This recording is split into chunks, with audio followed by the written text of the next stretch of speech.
월가워즈 구독자 여러분 안녕하세요. 자, 오늘은 유동원 유안타증권 본부장님 모시고 저희가 빅터뷰 시간 또 준비를 해봤는데요. 본부장님 안녕하세요. 안녕하십니까. 네, 지난 시간에 이어서 이제 본부장님이 미국 증시 그리고 다양한 뭐 주식 섹터에 대해서 가지고 계신 시각을 들어보도록 하겠습니다. 네. 일단 첫 번째로는 매크로 얘기부터 할게요. 네. 이제 연내 그 연준의 금리 인하 경로에 대해서 지금 뭐 두 가지로 나뉘는 것 같아요. 네. 올해 안에 할 거다, 음. 안 할 거다. 어떻게 보시나요? 네. 다들 금리 인하를 하는 게 좋은 것 같이 생각하시잖아요. 그렇죠. 네. 그리고 기대를 많이 하고 계시잖아요. 저희 같이 운영하는 사람들의 입장에서는 그냥 금리 인하를 쭉 안 하고 계속 가도 된다. 그래서 오늘 그 얘기를 좀 살짝 해드릴게요. 왜냐면 네네. 좀 다른 시각이잖아요. 좀 놀라운 시각인데요. 네. 작년 그 7월 달에 금리를 마지막으로 올렸고 그 이후에 지금 계속 동결이잖아요. 거의 뭐 이제 10개월 연속으로 동결입니다. 그리고 나서 한 번 내려주고 두 번 내려주고 세 번 내려주고 할 거예요. 그리고 또 다시 올릴 수도 있고요. 그러니까 그 얘기는 무슨 얘기냐면 금리와 별반 상관없이 경제는 괜찮다. 왜 경제가 괜찮냐면 그때는 인터넷 사이클이었고 지금은 AI 사이클. 그래서 경기가 굉장히 빠르게 위축되지 않는 한 금리를 빨리 내릴 필요가 없죠. 작년 그 7월의 마지막으로 금리를 올리고 나서 8, 9, 10월 달에 조정이 있었지만 그 이후에 지금까지 계속해서 그 시장이 올라가고 있는 추세잖아요. 네. 네, 그래서 저희는 물론 금리를 여기서 올리면 안 되는데 천천히 내려주는 시나리오가 된다 그러면은 저희는 시장이 굉장히 좋을 거다 생각합니다. 그 전제 조건은 당연히 경기 침체가 없다라는 전제 조건이 들어가는 거고요. 만약에 경기 침체가 없다라는 가정이 들어가게 되면 앞으로 1년이 될지 2년이 될지 3년이 될지 모르겠지만 그 경기 침체가 없는 구간에 안정적인 성장을 보이는 구간에 현재 금리 수준에서 매년 두 자릿수의 상승률을 보일 수가 있어요. 미국 증시가. S&P 500을 기준으로요. 기준으로서. 네. 네. 그렇기 때문에 오히려 저희는 금리를 막 급변시키는 것이 더 싫다. 예. 그래서 안정적인 모습이면 좋겠다라는 거고요. 지금 현재의 금리 인하의 스케줄이나 시나리오를 보면은 저희가 오늘 좀 뭐 자료를 들여다봤는데 네. 최근에 보면 왔다 갔다 합니다. 근데 이제 금리 인하를 하려고 하는 시기가 뭐 7월, 9월, 11월 요때 사이에 있는데 퍼센트지가 지금 많이 왔다 갔다 해요. 네. 그리고 만약에 금리를 3번 내려주면요. 과거의 역사상 그 인터넷 사이클 때 오히려 증시가 폭등하는 모습이 나와버렸어요. 그게 오히려 좋지 않는 모습입니다. 왜냐하면 우리가 그걸 뭐라고 하냐면 영어로 melt up이라고 하는데요. 예. 과격한 과한 상승. 그러니까 금리를 이렇게까지 내려줄 필요가 없는데 너무 많이 내려줘서 유동성이 너무 많이 부여돼서 그냥 과열이 일어나는. 근데 그건 항상 뭐가 따라오냐면 후폭풍이 오죠. 그렇죠. 예, 급락 현상이 따라옵니다. 그래서 오히려 그런 모습은 별로 좋지 않고, 그래서 금리를 천천히 내려주고, 그리고 그 시기가 그렇게 중요한 건 아니고, 더 중요한 부분은 아무래도 인플레이션이 안정화된다라는 것, 그리고 또 경기가 안정적인 성장을 보인다는 것, 그게 더 중요한 것 같습니다.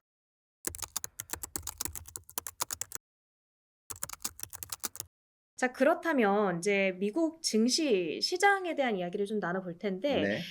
최근에 월가의 대표적인 비관론자잖아요. 네. 마이크 윌슨 마이크 윌슨. 모건 스탠리 전략가가 네. 와, 2분기 S&P 500 목표치를 5,400으로 올려잡았어요. 근데 이분이 이제 그런 쉽사리 그런 분은 아니죠. 네. 이분이 여태까지 해왔던 얘기는 뭐였냐면 EPS, 즉 미국의 그 기업들의 이익 증가율이 -1 확률에 대해서 작년에도 얘기했고 올해도 얘기를 했었어요. 근데 그게 이제 바뀌는 거죠. 그래서 이익 증가율에 있어서 이제는 경기 침체에 대한 그 비유가 조금 사라지고 있는 부분. 네. 뭐 거의 이제 월가의 대부분의 전문가들이 경기 침체는 당분간은 오지 않는다라고 생각을 하는 거고요. 예, 그래서 아마도 뭐 비관론자인 마이크 윌슨과 그 이외의 비관론에서 긍정론으로 바뀌는 분들이나 아니면 전체적인 대부분의 전략가들은 이 이익 증가율이 경기 침체가 오지 않기 때문에 뒷받침된다. 그럼 이익 증가율이 뒷받침될 때 시장이 빠지지는 않죠. 그렇죠, 예, 그렇죠. 그래서 아마 지금 현재 시장은 그걸 기대를 하고 있는 것 같고요. 근데 이제 뭐가 차이가 나냐면 도대체 얼마나 올라가느냐 하는 부분에 있어서 다 차이가 날 수가 있어요. 그래서 대부분의 그 S&P 500에 대해서 예측을 하는 분들은 PER로 얘기하는 게 좀 많은 것 같고요. 네. PER이 지금 현재가 한 20배에서 21배 사이예요. 예. 근데 그게 5년 평균치보다 거의 한 10% 정도 높은 수준이고요. 거의 10년 평균치보다는 15%, 20% 가까이 더 높은 숫자예요. 네. 예, 그래서 비싸 보인다. 그래서 만약에 올라가더라도 좀 덜 올라갈 거다.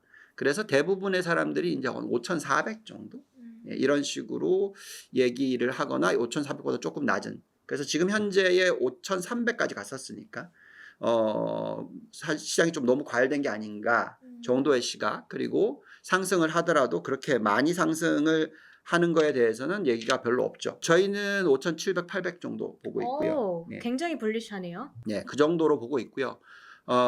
물론 그 이유는 뭐 멜탑 가능성도 조금 있기 때문에 그렇게 얘기를 하는 거고요. 네. 그리고 이제 내년도에 저희는 6천을 볼 거라고 생각하고 있고, 예. 많이 올라가면 6,500까지도 갈 수 있다 생각하고 있고요. 그 다음에 이제 그 내후년, 그러니까 2026년까지는 앞자리 수가 7자로 바뀔 거다. 예, 그 정도로 보고 있어서 다들 강세장으로 외치는 이유 딱 하나만 얘기하자면 경기 침체가 안 오니까. 네, 그렇게 설명할 수 있을 것 같습니다. 네, 핵심은 침체를 피할 가능성이 높다라는 부분, 기업들의 실적은 근데 양호하다. 예, 이런 부분입니다.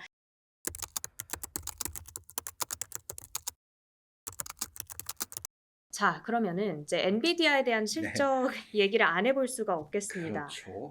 서프라이즈 실적이었고 사실 주가가 이렇게까지 급등할 거라고는 저는 생각을 안 했는데 바로 뛰어오르더라고요. 어떻게 보셨어요? 저희는 이 부분에 있어서 이제 많은 의견들이 있었잖아요. 어떻게 설명을 해드릴까요? 엔비디아는 저희가 가장 많이 들고 있는 종목이라서 그 얘기하기도 좀 사실 불편하지만 네. 그래도 이제 전체적인 그림으로서 좀 얘기를 해드려 볼게요. 우리가 지금 얘기하고 있는 게 아까 제일 처음에 얘기할 때 AI 사이클이라고 얘기했잖아요. 그럼 이제 AI 사이클의 가장 선두의 기업이 당연히 엔비디아입니다. 그렇죠. 자, 그럼 엔비디아는 지금 무엇을 하고 있냐? 당연히 전 세계 모든 기업과 국가들의 AI 인프라를 까는 것을 도와주고 있죠. 예, 그래서 계속 지금 나오고 있는 내용은 공급이 수요를 못 미친다. 예, 그렇기 때문에 계속적으로 주가는 올라갈 수밖에 없습니다. 어느 시점에 공급이 수요를 초과한다. 이때가 이제 거의 고점이 될 수 있을 가능성이 높고요. 네. 근데 지금 현재 시점에서는 저는 그게 잘 안 보여요. 솔직히 말씀드리면. 왜냐하면 대부분의 기업들이 지금 AI 인프라를 깔아야 되고요.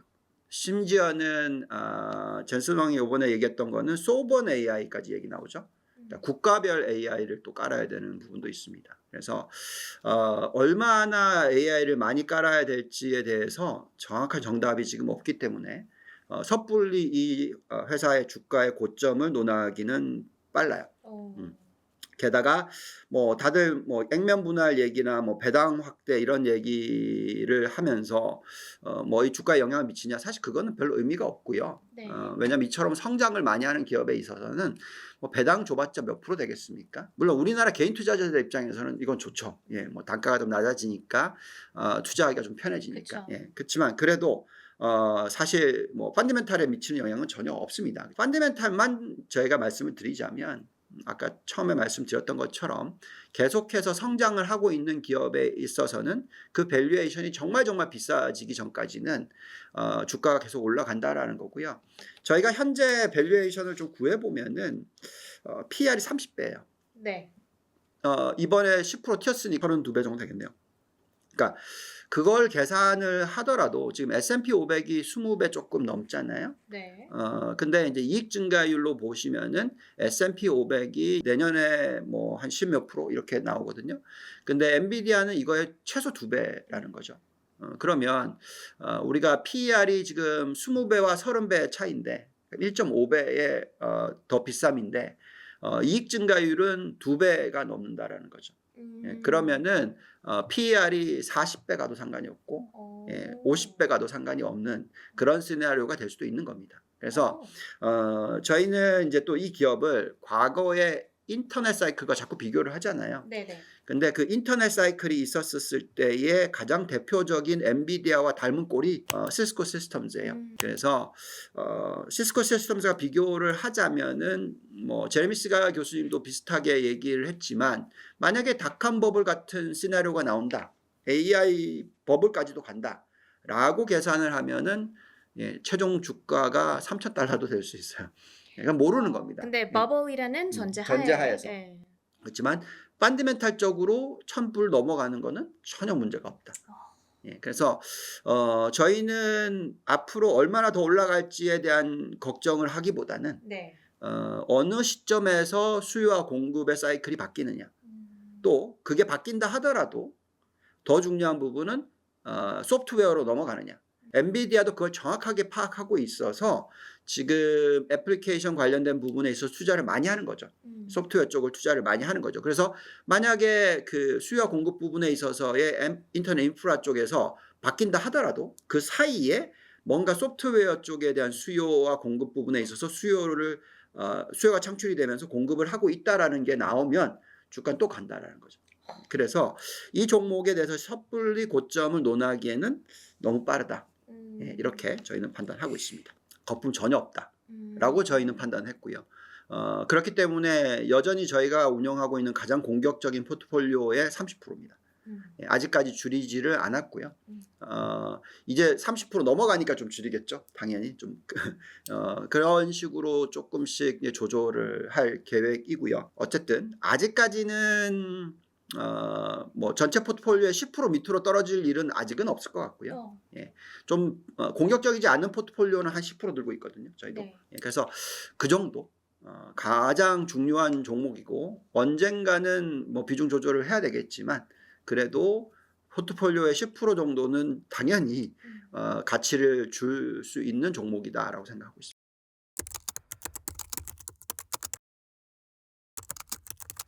얼마 전에 그 이제 마이크로소프트와 AMD의 파트너십에 대한 이야기가 나왔는데 요거에 대해서는 또 어떻게 생각을 하실까요? 이거 굉장히 중요한 질문이고요. 포트폴리오 투자자들이나 종목을 투자를 하시고 수익을 내시는 분들한테는 굉장히 고민을 많이 하셔야 되는 부분이에요. 엔비디아가 5월 달부터 시작해서 주가가 막 상승을 하는 그런 구간이 나오면서 시장 점유율로 따지자면 2위인 회사인 AMD의 주가도 제법 많이 올랐습니다. 거의 뭐 한 80% 정도까지 오른 것 같아요. 엔비디아가 뭐 거의 300% 올랐으니까 뭐 나쁘지 않죠, 수익률이. 그래서 당연히 AMD에 대한 관심이 필요한 시기인 것은 맞아요. 근데 3위 회사를 볼까요? 인텔. 인텔 같은 회사는 사실 주가가 일시적으로 50% 올라갔긴 했지만 지난 올해 연초 대비해서 가장 하락률이 높은 기업 1위가 인텔입니다. IT 산업, 특히 우리가 얘기하고 있는 이런 굉장히 빨리빨리 움직이는 설비 투자가 굉장히 큰 돈이 들어가는 그런 산업에 있어서는 3위까지 투자를 할 여유가 없어요. 저희는 1, 2위까지만 하면 된다고 생각해요. 그래서 저희가 얘기하는 거는 엔비디아가 대부분이어야 되고 그 다음이 AMD다. 그래서 지금 마이크로소프트와 AMD의 동맹은 사실 의미가 있을 수 있죠. 그렇지만 이 부분이 어떤 효율적인 서비스를 제공하기 위해서 가격의 인하, 뭐 단가의 인하, 뭐 이런 부분들이랑 연결되어 있다고 생각할 수가 있겠는데 그렇다고 해도 제가 생각할 때는 이 쿠다 플랫폼, 그러니까 엔비디아가 가지고 있는 이것을 잠식하기에는 너무나 비중이 그렇게 빠르게 올라갈 것 같아 보이진 않는다. 그래서 제가 생각할 때 AMD가 좋은 회사 맞아요. 그리고 앞으로 성장도 다른 어떤 회사들보다 높게 할 것 같은데 엔비디아와 경쟁을 했었을 때 계속 시장 점유율을 뺏어올 수 있을까 하는 부분에 있어서는 저 잘 모르겠단 말이죠. 삼성전자가 항상 달리기를 하면은 10초대. 근데 SK하이닉스는 항상 15초대였어요. 근데 HBM이 나오면서 바뀐 거죠. 그러니까 저희는 계속해서 하이닉스를 사지 삼성전자를 사는 거는 천천히 음. 이렇게 되는 거죠.